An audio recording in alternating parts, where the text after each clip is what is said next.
Hello friends, welcome all in the 10th part of JEE Mains Permutation and a Combination.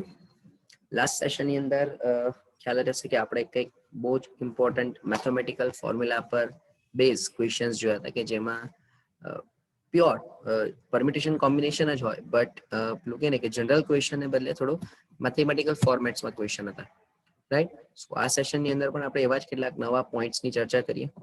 Okay, so start કરીએ આજનું session.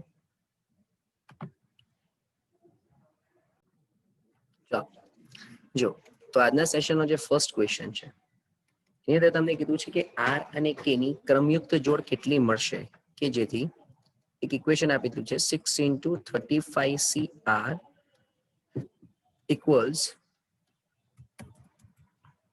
k² - 3 dot 36CR plus 1. Okay, ચલો હવે આ ઇક્વેશનને તમારે justify કરવું છે, બરાબર? કે આ ઇક્વેશનનું સેટિસ્ફાઈ કરે એવી આર અને કે ની કેટલી ક્રમયુક્ત જોડ મળશે. ઓકે, તો સૌથી પહેલું તો આપણે આની અંદર સિમ્પ્લિફિકેશન આપણે ટ્રાય કરીએ. 35 factorial upon 35 minus r factorial into r factorial equals k² - 3 અને અહીંયા થઈ જશે 36 ફેક્ટોરિયલ. 36 minus r minus 1 એટલે પાછું 35 minus r factorial into r plus 1 factorial. ચલો બંને બાજુથી 35 minus r factorial કેન્સલ. આ 36 થઈ જશે 36 ગુણ્યા 35 ફેક્ટોરિયલ, એટલે હું લખી જ દઉં r factorial as it is equals k² - 3 36 into 35 factorial divided by અચ્છા આ જે r plus 1 છે એને r plus 1 into r factorial પણ લખી શકાશે. તો હવે ફાઇનલી શું બચશે? તો 35 factorial cancel, r factorial cancel, અહીંયા r plus 1 એટલે કે 6 equals k² - 3 into 36 upon r plus 1. સો ફાઇનલ આન્સર તમને મળી જશે અહીંયા, એટલે કે જે ફાઇનલ ઇક્વેશન આપણને જે રિક્વાયર થશે એ થશે k² - 3 equals r plus 1 by 6. તો k² equals r plus 1 by 6 minus plus 3, right? સો હજુ થોડું સિમ્પ્લિફિકેશન આપું તો k² equals r plus 1 આ plus 18 by 3 સોરી by 6, એટલે તમારે જે k અને r વચ્ચેનું રિલેશન જે મળશે એ આ મળી જશે. k² equals r plus 19 by 6. Okay, હવે તમે જુઓ કે r અને k તમને પૂર્ણાંક કીધો છે, એટલે ક્લિયર પોઈન્ટ છે કે જે પણ કોઈ k ની કિંમત હશે, બરાબર, એ પરફેક્ટ સ્ક્વેર વાળી જ કિંમત હશે, બરાબર? તો હવે તમે બહુ ધ્યાનથી વિચારો કે r plus 19 ને 6 વડે ભાગતા એવી કઈ કઈ પોસિબિલિટીઝ મળશે કે જેમાં પૂર્ણવર્ગ બહુપદી જ મળે, એટલે કે પૂર્ણવર્ગ સંખ્યા જ મળે, તો જ તમે k નું વર્ગમૂળ પ્રોપર કાઢી શકશો, બરાબર? એટલે હું ધારો કે આવું પણ લખી દઉં, ધારો કે k બરાબર રૂટમાં r plus 19 by 6. અચ્છા, બીજી એક વસ્તુ ધારો કે તમે અહીંયા જો ધ્યાનથી ઓબ્ઝર્વ કરો ને તો લેફ્ટ સાઈડ પર જે કિંમત છે, લેફ્ટ સાઈડ પર એ પ્લસ જ હશે, રાઈટ સાઈડ પર પણ આ જે કિંમત 36CR plus 1 છે પ્લસ જ હશે. તો કમ્પલસરી k² - 3 નો પણ જવાબ કેવો થવો જોઈએ? ધન જ થવો જોઈએ. એટલે હું અહીંયા મારી જાણકારી માટે સરળતા માટે લખી દઉં કે k² નો જવાબ ગ્રેટર દેન 3 જ થશે, બરાબર? એટલે આવું તમે વિચારીને ચાલો કે k² નો જવાબ ગ્રેટર દેન 3 હશે. આપણે આને બ્રેકેટમાં મૂકી દઈએ, બરાબર? હવે તમે વિચારો કે k² નો જવાબ 3 કરતા મોટીમાં પૂર્ણાંક સંખ્યા પહેલી કેટલી? તો કે 4. જો હું ધારો કે k² બરાબર 4 લઉં તો r ની કિંમત કઈ મળશે મને? તો પહેલી પોસિબિલિટી કે જો k² બરાબર 4 તો 4 plus 4 equals r plus 19 by 6. તો આ 24 ઓછા 19 બરાબર r. તો r બરાબર મને મળી જશે 5. એટલે જ્યારે k² બરાબર 4 હશે ત્યારે r બરાબર 5 હશે, બરાબર? એટલે આ પહેલી શરત મળી. ત્યાર પછી નંબર 2 બીજો પૂર્ણવર્ગ બહુપદી જે પોઈન્ટ જવાબ હશે તે 9 હશે. તો 9 is equals two r plus 19 upon 6 એટલે 54 is equals two r plus 19. તો ભાઈ અહીંયા તમને r ની વેલ્યુ મળી જશે. તમે 54 માંથી 9 ને જવા દો એટલે અહીંયા 5 તો 35 થઈ જશે, રાઈટ. હવે તમે એક વસ્તુ ઓબ્ઝર્વ કરો કે જો કે સ્ક્વેર બરાબર 9 તમને 35 મળી ગયો, તો કે સ્ક્વેર બરાબર જ્યારે તમે 16 લેશો તો કમ્પલસરી આર ની કિંમત 35 થી વધારે જ જશે. પણ આર ની કિંમત 35 થી વધારે તો લઈ જ નહીં શકાય ને. કેમ? કારણ કે 35 CR માં આર ક્યાં તો 35 જેટલો હોવો જોઈએ અથવા તો 35 થી ઓછો હોવો જોઈએ. તમે 36 CR પ્લસ 1 વિચારો તો આમાં પણ આર ની કિંમત 35 અથવા 35 કરતા ઓછી જોઈએ, રાઈટ. સો અહીંયા તમને કેટલી પોસિબિલિટી મળી? તો માટે therefore હું ધારો કે કે અને આર, આપણને આર કે આપ્યું છે કે કે આર આપ્યું છે એક વખત જોઈ લઈએ. આર કે આપ્યું છે, તો આર અને કે ની કેટલી પોસિબિલિટીઝ મળી તમને? તો કે ભાઈ જ્યારે આર 5 હતો તો કે ની કિંમત 2 પણ ચાલતી હતી અને -2 પણ ચાલે. જ્યારે આર 35 હોય તો કે બરાબર 3 પણ ચાલશે અને -3 પણ ચાલશે. તો બોલો ટોટલ કેટલી પોસિબિલિટીઝ આવી ભાઈ તમારી પાસે? 4 પોસિબિલિટીઝ આવી, 4 પોસિબિલિટીઝ, બરાબર. એટલે અહીંયા કેટલી વસ્તુનું તમે ધ્યાન રાખ્યું? તો અહીંયા આપણે એવું પણ વિચારી શકીએ કે r less than or equals to 35 જ હશે. આ પણ તમારા માઇન્ડમાં હોવું જોઈએ, રાઈટ. સો આમાં પ્યોર દાખલો ક્વેશ્ચન પ્યોર ક્રમ છે સંજયનો, પણ આ પ્યોર કયા સ્વરૂપનો થઈ ગયો ભાઈ? મેથેમેટિકલ ફોર્મ્યુલા પર બેઝ પર થઈ ગયો. ઓકે, ચાલો નેક્સ્ટ ક્વેશ્ચન પર જઈએ. ચાલો જુઓ, હવે અહીંયા તમને એક ઇક્વેશન આપ્યું છે કે 1 plus summation r equals to 0 to 22 r into r plus 2 plus 1 ની સાથે r ફેક્ટોરિયલ ગુણાયો છે અને ઇક્વલ્સ ટુ કરીને k ફેક્ટોરિયલ છે. તો તમારે k ના ભાજકોની સંખ્યા મેળવવી છે. હવે ભાઈ ભાજકોની સંખ્યા મેળવવા પહેલા મારે k તો મેળવવું પડશે અને k મેળવવા માટે મારે આ ઇક્વેશનને સોલ્વ કરવાનું છે, બરાબર. તો હવે સવાલ ઉભો એ થશે કે આ ઇક્વેશનને આપણે સોલ્વ કેવી રીતે કરીશું, રાઈટ. કારણ કે તમે 0 થી 22 સુધી મૂકવા જાઓ તો આ વેલ્યુ ઘણી લેન્ધી થશે, બરાબર. તો અહીંયા આપણે કંઈક વિચારીએ. તો સમેશન r બરાબર 0 થી 22, ચલો આ r into r plus 2 into r factorial plus r factorial બરાબર k ફેક્ટોરિયલ તમને આપ્યું છે. ચાલો જો આપણે કંઈક બીજી પોસિબિલિટી વિચારીએ. હું ધારો કે એમ કહું કે અહીંયા તમે વિચારો તો આ r² પ્લસ 2r પ્લસ 1 થઈ ગયું, રાઈટ. ને એની સાથે r ફેક્ટોરિયલ ગુણાયું છે. તો 1 પ્લસ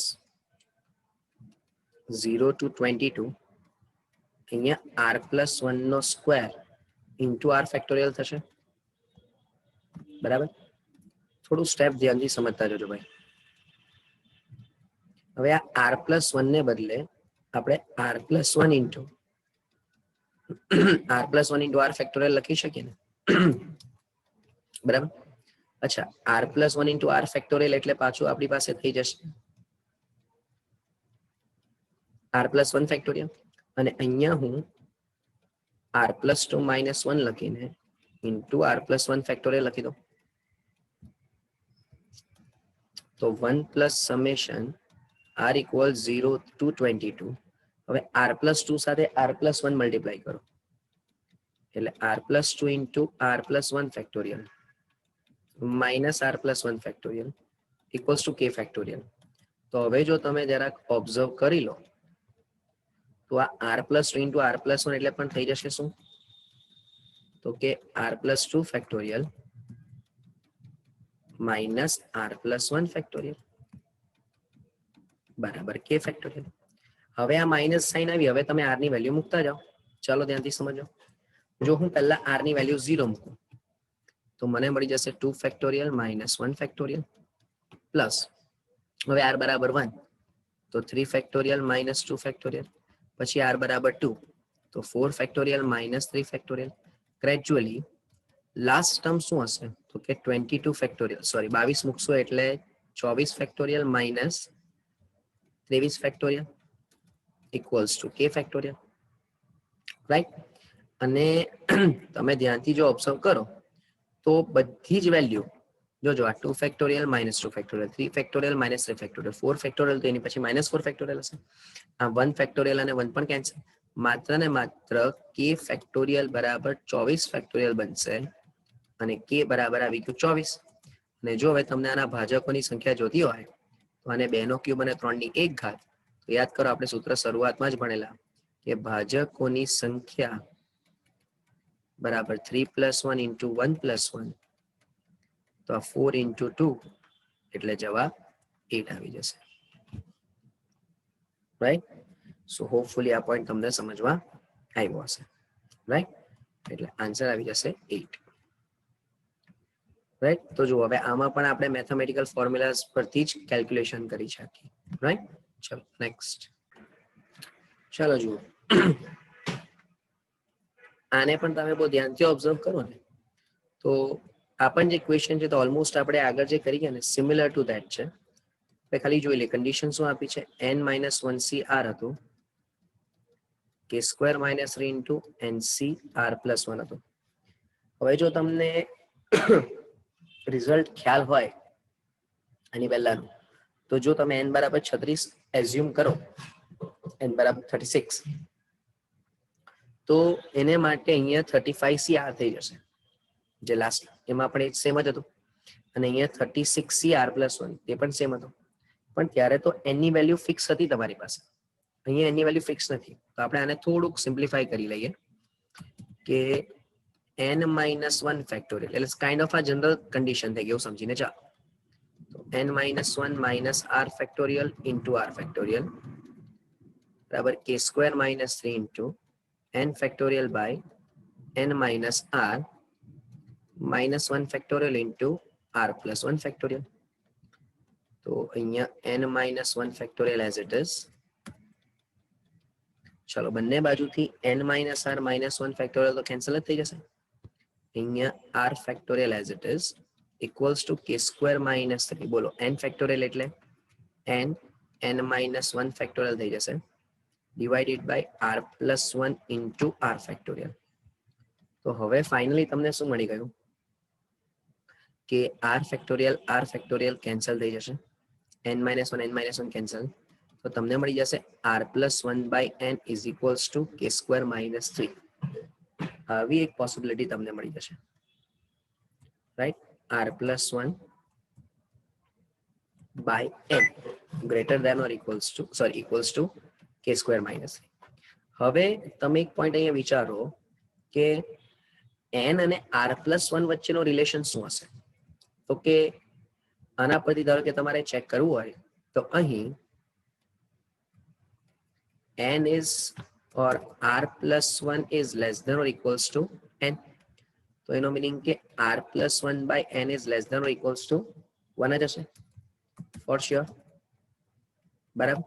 અને જો આની value less than or equals to 1 હોય તો k² - 3 less than or equals to 1, તો k² less than or equals to 4. અને જો k² less than or equals to 4 હોય એનો મીનિંગ કે k બિલોંગ્સ ટુ -2 થી 2 ની વચ્ચે હશે. પણ જે કન્ડિશન આપણે લાસ્ટ ક્વેશ્ચનમાં વિચારેલી કે અહીંયા k² - 3 નો જે જવાબ હશે એ કેવો હશે, હંમેશા ગ્રેટર ધેન 0 જ હશે. એટલે k² ગ્રેટર ધેન 3, તો ઇમ્પ્લાઇઝ ક્યાં તો k ની વેલ્યુ ગ્રેટર ધેન √3 હશે અથવા તો k ની વેલ્યુ લેસ ધેન -√3 હશે. તો આ પણ પોસિબિલિટી વિચારવી પડે. એટલે હવે ધારો કે હું એમ કહું કે ધારો કે આ એક સ્કેલ લઈ લીધી આપણે, જોજો સમજો, એના પર અહીંયા -2 લીધું, અહીંયા -√3 લીધું, અહીંયા √3 લીધું ને અહીંયા 2 લીધું. તો એક પોસિબિલિટી છે -2 થી લઈને 2 ની વચ્ચેની, રાઈટ. -2 પણ લેવાનું, 2 પણ લેવાનું. બીજી પોસિબિલિટી છે -√3 થી નાની કિંમત અથવા √3 થી મોટી કિંમત. તો તમે જ્યારે બંનેનો છેદગણ વિચારો તો આ બે પોસિબિલિટી જ આવશે. એટલે ફાઇનલી જો મને k ની વેલ્યુ લખવી હોય ને તો આવી લખી શકું કે k બિલોંગ્સ ટુ ક્યાં તો -2 થી -√3 અથવા √3 થી લઈને 2 ની વચ્ચે. આ મારો k નો ફાઇનલ આન્સર થઈ જશે ભાઈ. રાઈટ. હવે આ બેમાંથી જે બી ઓપ્શનમાં આપ્યું હોય એ તમારો આન્સર, એટલે કે √3 થી લઈને 2 ની વચ્ચે. ઓકે, સો આ પણ પોઈન્ટ તમને સમજમાં આવ્યો હોય. હવે આમાં પણ સેમ કેલ્ક્યુલેશનનો જ યુઝ થયો ભાઈ, રાઈટ. ચાલો હવે છે ને ઓલમોસ્ટ આપણે બધી મેથડના ક્વેશ્ચન્સ જોઈ ગયા છે, પણ એક એવી મેથડ છે, મેથડ તો નહીં કહું પણ એક એવો એક ટાઈપ છે, પર્ટિક્યુલર કેસ છે, જેમાં ચેસ બોર્ડ જે હોય એના બેઝિસ પરથી કેટલાક રેન્ડમ ક્વેશ્ચન્સ તમને પૂછી શકાય, બરાબર. તો એની આપણે કેટલીક ચર્ચા કરી લઈએ. જો ટોપિક એક જ છે, ચેસ બોર્ડ આપણે બનાવીશું, બરાબર, અને એ ચેસ બોર્ડ પરથી કેટલા અલગ અલગ કેસીસ અને કેટલા અલગ અલગ પ્રકારના ક્વેશ્ચન્સ તમને મળી શકે એનું આપણે ચર્ચા કરવી છે. જોઈએ, ચાલો જુઓ. હવે બહુ ધ્યાનથી આપણે સમજીએ. આપણે થોડા ઘણા કેસીસની ચર્ચા કરીએ કે આ એક ચેસ બોર્ડ બનાવી દીધું છે મેં, બરાબર. હવે એમાં આપણે બધાને જ ખબર છે કે 64 બ્લોક્સ હોય, રાઈટ. 8 ઊભા ને 8 આડા, એટલે 1 2 3 4. હું નંબર આપી દઉં, ધારો કે અહીંયા આપણે નંબર આપી દઈએ ABCDE FG અને H, રાઈટ. અને આ જે છે એને 1 2 3 4 5 6 7 અને 8. ઓકે, હવે બહુ ધ્યાનથી સમજો. પહેલો કેસ, નંબર 1, નંબર ઓફ અથવા તો કેટલા ચોરસ મળે. પહેલો કેસ ધારો કે તમને આપી દે કે ચોરસમાંથી કે એક ચેસબોર્ડ માંથી તમે કેટલા અલગ અલગ પ્રકારના ચોરસ શબ્દ બોલું છું, ચોરસ મેળવી શકો. હવે કોઈકને પહેલા તો એવો સવાલ થાય કે ભાઈ ચોરસ એટલે 64 ચોરસ તો દેખાય જ છે, પણ ના, તમે ધ્યાનથી ઓબ્ઝર્વ કરો ને તો હું એમ કહી શકું ભાઈ અહીંયા કે આ એક નાનો ચોરસ તો તમને મળે જ છે, સમજો. આ એક નાનો ચોરસ તો મળે જ છે તમને, બરાબર. આ કેટલી સાઈઝનો હશે? આ 1x1 ની સાઈઝનો હશે. પણ ધારો કે કોઈ કહે કે સર આ પણ ચોરસ જ છે ને, જો. ઓકે, સમજ પડી ભાઈ શું બોલું છું તે? આ પણ ચોરસ જ થયો. તો હવે આની સાઈઝ કેટલી હશે? તો કે 2x2 હશે. ખૂબ આ પોઈન્ટ સમજમાં આવ્યો હોય, બરાબર. એટલે એવી જ રીતે કોઈ એમ કે સર આ લઈ લઈએ ધારો કે, તો આ 3x3 ની સાઈઝ મળી જશે મને, રાઈટ. સો અહીંયા તમારા મંતવ્ય જે ક્વેશ્ચન છે કે કેટલા ચોરસ મળશે, એનો મિનિંગ શું સમજવાનો તમારે, કે કેટલા ટોટલ ડિફરન્ટ લેન્થના ચોરસ મળશે, સમજો. એટલે અહીંયા આપણી પાસે એટલા તો કેટલી પોસિબિલિટી છે ભાઈ, તો કે ભાઈ ક્યાં તો એ ચોરસ 1x1 નો હોય, જોઈ લો એક આ રીતે, અથવા તો એ ચોરસ 2x2 નો હોય, અથવા તો એ ચોરસ 3x3 નો હોય, બરાબર. એવું જ ચોરસ 4x4 નો પણ હોઈ શકે, એવું જ 5x5 પણ હોય, 6x6 હોય, 7x7 હોય અને 8x8 હોય. ઓકે, ચાલો તો જો આપણે વિચારીએ પોસિબિલિટી, આપણને બધાને જ ખબર છે કે ધારો કે હું એક લેન્થ, એક એકમ ચોરસ વિચારું કે ભાઈ અહીંયા આપણે લખી દઈએ સાઈડ, બરાબર, અને અહીંયા આપણે લખી દઈએ નંબર ઓફ સ્ક્વેર્સ. તો ધારો કે 1x1 ની સાઈડનો એક સ્ક્વેર બને છે, તો તમે ઓબ્ઝર્વ કરો પરમ્યુટેશન કોમ્બિનેશન પરથી જ 1x1 વાળા આડા કેટલા ચોરસ છે, તો કે 1 2 3 4 5 6 7 અને 8, બરાબર. અને એવું જ ઊભા કેટલા મળશે, તો કે ઊભા પણ 8. તો એનો મિનિંગ એવો થયો કે 1x1 વાળા 8x8 એટલે કે ટોટલ 64 સ્ક્વેર મળશે. ઓકે, ચાલો હવે ધારો કે કોઈને એમ થાય કે સર 2x2 વિચાર. ઓકે, જો અહીંયા સમજાવું હા ભાઈ. તો ધારો કે 2x2 નો આ પહેલો સ્ક્વેર, બહુ ધ્યાનથી સમજો. એવો જ આ બીજો સ્ક્વેર, પછી અહીંયાથી આ સ્ટાર્ટ કરીને ત્રીજો સ્ક્વેર, ક્યાં તો ધારો કે આ પહેલો મળી ગયો, ચાલો પછી આ બીજો સ્ક્વેર, ઓકે, પછી આ ત્રીજો સ્ક્વેર, એવું જ બાજુમાં જાવ તો ચોથો સ્ક્વેર, એની બાજુમાં જશો એટલે પાંચમો સ્ક્વેર, એની બાજુમાં જશો તમે એટલે છઠ્ઠો સ્ક્વેર, અને એની બાજુમાં તમે જાઓ તો સાતમો સ્ક્વેર. ખ્યાલ આવશે ભાઈ? તો આજે 7 સ્ક્વેર મળ્યા, એ 7 સ્ક્વેર તો આડા ને, એવા જ 7 સ્ક્વેર ઊભા. તો એનો મિનિંગ કે 2x2 ની સાઈડ વાળા 7x7 સ્ક્વેર્સ મળશે, રાઈટ. તો હવે કંઈક મગજમાં ઉતરતું હશે કે 3x3 વાળા કેટલા, 6x6, 4x4 ની સાઈડ વાળા કેટલા? તો કે ભાઈ 5x5. પછી 5x5 ની સાઈડ વાળા કેટલા? 4x4. પછી 6x6 ની સાઈડ વાળા કેટલા? 3x3. 7x7 ની સાઈડ વાળા કેટલા? 2x2. અને છેલ્લે 8x8 વાળો તો એક જ ચોરસ મને મળશે. તો મને જે જોઈએ છે એ આવી ગયું ભાઈ, બધાનો સરવાળો. તેનો મીનિંગ કે required number of squares 8 square, 7 square, 6 square, 5 square plus dot up to 1 square. તો આ 8 પદોના વર્ગોનો સરવાળો એટલે 8. 8 ને 1 9, 8 દુ 16 ને 1 17 ભાગ્યા 6. આનો જવાબ આપણે ચેક કરી લઈએ ભાઈ, બરાબર છે. તો ઉપર અહીંયા 3 તાળી 9, આ 3 દુ 6, 4 દુ 8, 4 તાળી 12 એટલે 12 ગુણ્યા 17. 7 દુ 14 4 વધી 1 7 1 7 1 2 9, બરાબર છે, બરાબર. એટલે 9 ને 1 10 અને 1 1 ને 1 2 એટલે 204 ટોટલ નંબર ઓફ સ્ક્વેર્સ મળશે તમને, બરાબર. આ પહેલો કેસ થયો, તો ત્યાંથી સમજો. હા, કેટલા ચોરસ મળ્યા મને? 204 ચોરસ મળ્યા. ઓકે, ચાલો હવે નંબર 2. નંબર 2 સવાલ એવો પૂછાય કે કેટલા લંબ ચોરસ હશે?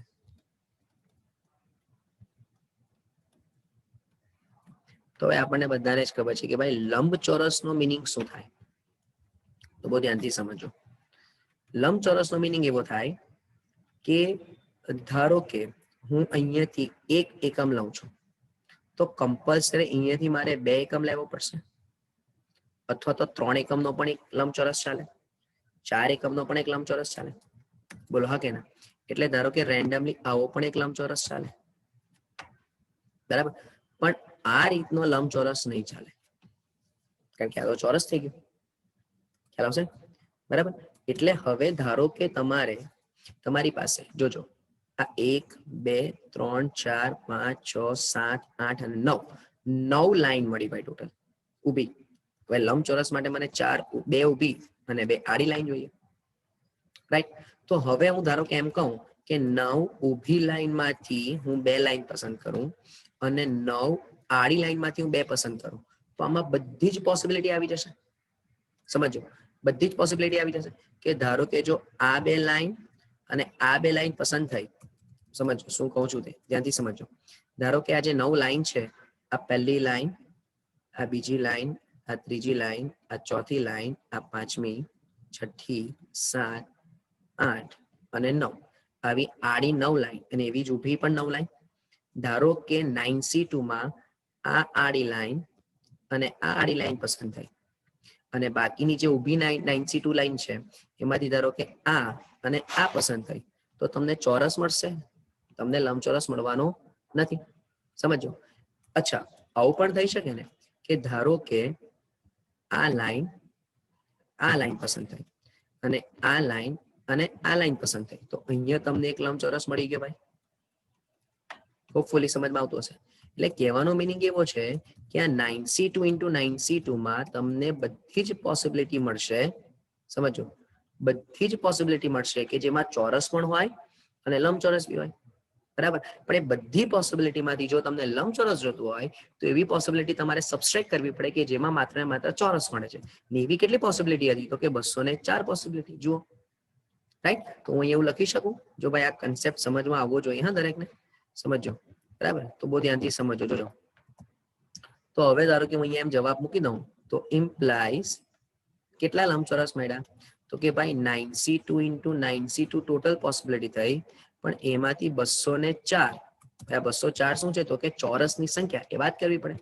ચલો, તો 9C2 એટલે 72 36 અને માઇનસ 204, તો 36 into 36 minus 204 એટલે 1092. આટલા તમને લંબચોરસ મળશે, બરાબર. તો હોપ આ બીજો કેસ તમને સમજમાં આવ્યો. હવે ધ્યાનથી સમજો ત્રીજો કેસ. સમજો નંબર 3. જો કોઈ પણ 2 ચોરસ, અથવા તો હું એમ લખી દઉં કે વિકર્ણ પરથી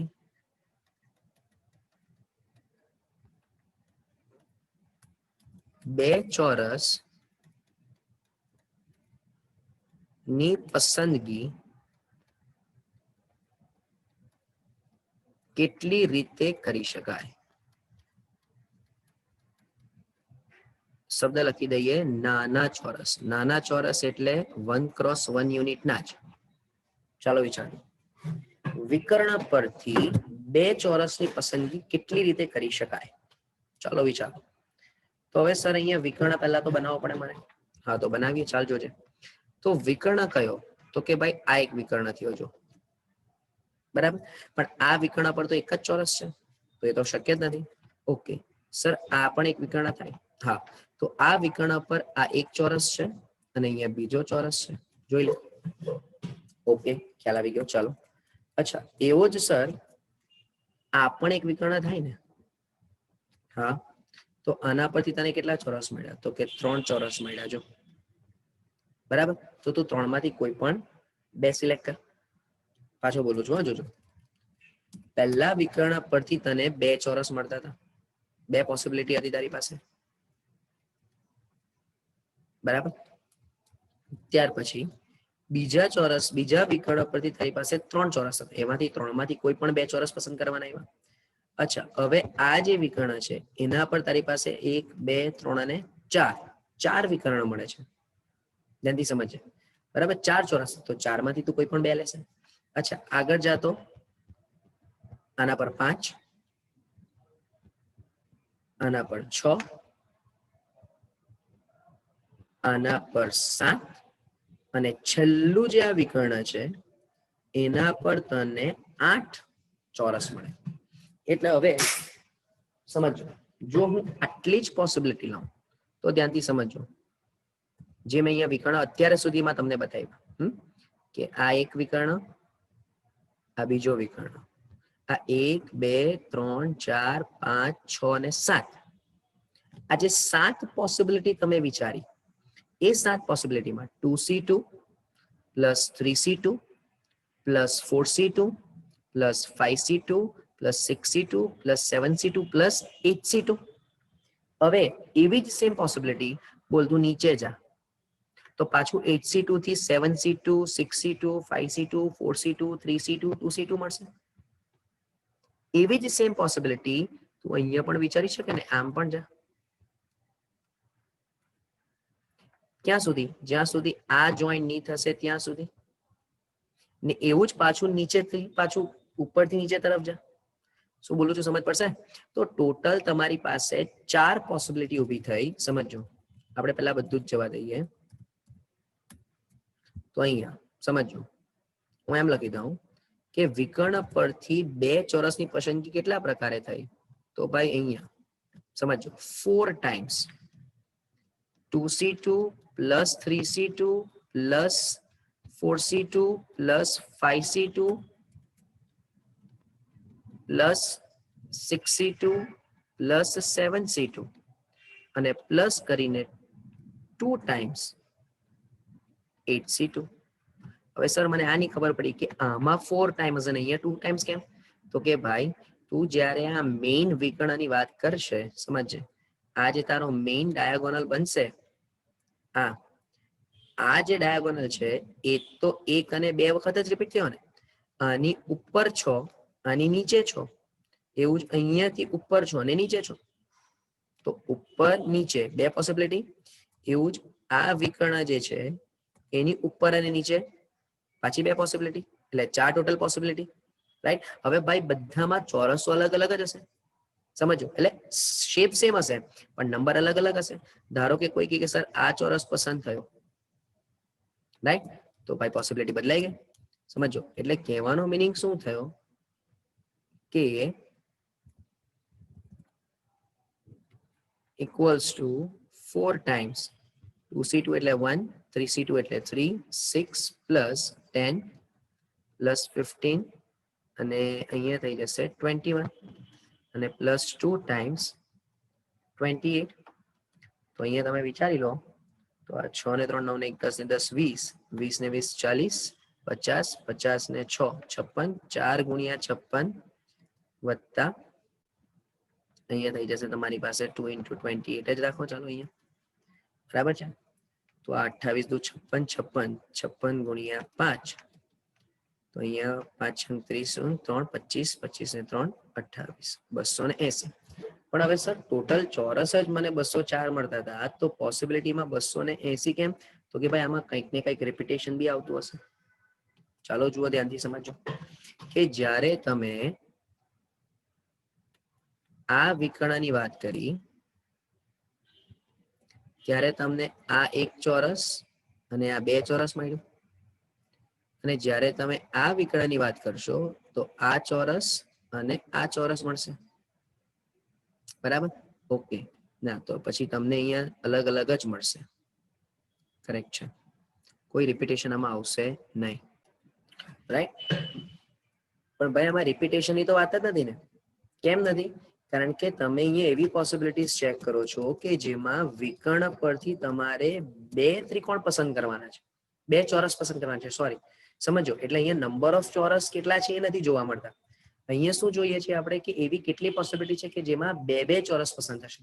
એટલે ધારો કે હું એક આ વિકર્ણ લઈ લઉં, સમજો, તો આમાં કેટલી પોસિબિલિટી વધી કે ભાઈ ક્યાં તો આ ને આ પસંદ થાય, અથવા પહેલું અને છેલ્લું પસંદ થાય, અથવા પહેલું અને આ પસંદ થાય, બરાબર? હવે એમાં કોઈ પણ પ્રકારનું રાઈટ, સો કોઈ પણ પ્રકારનું રિપીટેશન આમાં આવશે નહીં, રાઈટ? તો આ 3 કેસ જોયા. હજુ ભાઈ આમાં બહુ બધા કેસીસ આપણે વિચારવા હોય તો વિચારી શકાય. સમજો કે કોઈ પણ એક જ હારમાંથી ધારો કે બે ચોરસ પસંદ કર્યા, તો એ બે ચોરસમાંથી બંને ચોરસ એક પણ હાર કે એક પણ સ્તંભમાં કોમન નહીં હોવા જોઈએ. ચલો એક કેસ આપણે લઈ લઈએ અને પછી આપણે એન્ડ કરીએ, બીકોઝ આમની અંદર જો કેસીસ જોવા જઈશું ને તો ઘણા બધા કેસ જોવા મળશે. ચલો જો કયો કેસ હું વિચારવાનું કહું છું કે ધારો કે એમ આપણે કહીએ કે બે નાના ચોરસની પસંદગી ના પ્રકાર કે જેથી બંને ચોરસ સમાન હાર કે સ્તંભમાં ન હોય. ઓકે, ચાલો જો તો પાછું પેલા ચેસબોર્ડ પર આવી જઈએ. ચલો હવે ધ્યાનથી સમજો. હવે અત્યારે જોજો, સમજો, તમે ચોરસને, બોક્સને જે નામ આપ્યું એના અકોર્ડિંગ નામ આપી દો કે ધારો કે આ એક ચોરસ મેં પસંદ કર્યું, સમજો. તો આ ચોરસને હું નામ આપી દઉં 8A, બરાબર? કારણ કે એ પહેલો હાર અને પહેલો સ્તંભ એટલે 8A છે, બરાબર? એવું જ આ બીજું ચોરસ છે, આ ત્રીજું ચોરસ છે. તો ટોટલ કેટલા ચોરસ છે તમારી પાસે ભાઈ? 64 ચોરસ છે. તો પહેલા ચોરસને પસંદ કરવાના પ્રકાર કેટલા? તો કે 64C1. ચાલો 64C1 થઈ ગયું. ધ્યાનથી સમજો, તમારે બે ચોરસ પસંદ કરવાના છે, પણ એ બે ચોરસમાંથી બંને ચોરસ અલગ અલગ હાર ને અલગ અલગ સ્તંભમાં આવવા જોઈએ. ઓકે, ચલો એટલે 64C1. માની લો કે આ 64C1 માં આ ચોરસ તમને મળ્યું. હવે આ ચોરસ એટલે કયું છે? તો કે બીજી હાર અને 7મી સ્તંભમાં છે. એટલે ધારો કે એ ચોરસ પસંદ થઈ ગયું મારી પાસે. ઓકે, બરાબર? તો હવે જ્યારે હું બીજા ચોરસ પસંદ કરીશ તો આ હારના અને આ સ્તંભના બધા જ ચોરસ કેન્સલ થઈ જશે. એટલે ટોટલ 1 2 3 4 5 6 7 8 9 10 11 12 13 14 ને 15. બોલો 15 ચોરસ નીકળી ગયા. તો હવે બીજા ચોરસ માટે મારી પાસે કેટલો ઓપ્શન આવશે? 39 આવશે, રાઈટ? ચાલો હવે ધ્યાનથી સમજો. ધારો કે બીજા ચોરસ તરીકે હવે આ પસંદ થયું, એટલે ફર્સ્ટ પોસિબિલિટીમાં ધારો કે મારી પાસે F7 આવ્યું અને બીજી પોસિબિલિટીમાં ધારો કે H5 આવ્યું. પણ સર આમાં રિવર્સ કેસ બી થઈ શકે ને, કે ધારો કે પહેલી પોસિબિલિટીમાં H5 આવતે, આ આવતે, ને તું આના બધા કેસ કેન્સલ કર અને આના બધા કેસ કેન્સલ કર, બરાબર? તો 39C1 માં આ પણ પોસિબિલિટી હોઈ શકે ને, સમજો. એટલે કહેવાનો મીનિંગ મારો એવો છે કે તમે જે આ 64C1 અને 39C1 લખ્યું ને ભાઈ, એમાં જે તમને પસંદગી મળશે કેવી મળશે? રિપીટેડ પસંદગી મળશે, એટલે કે એમાં એકની એક પ્રકારની જોડ બે વખત રિપીટ થશે. એટલે કે જો પહેલા F7 અને પછીનામાં ધારો કે H5 મળે તો H5 પહેલા ને F7 પછી પણ મળી જ શકે, પણ થઈ તો આ બંને વસ્તુ એકની એક જ.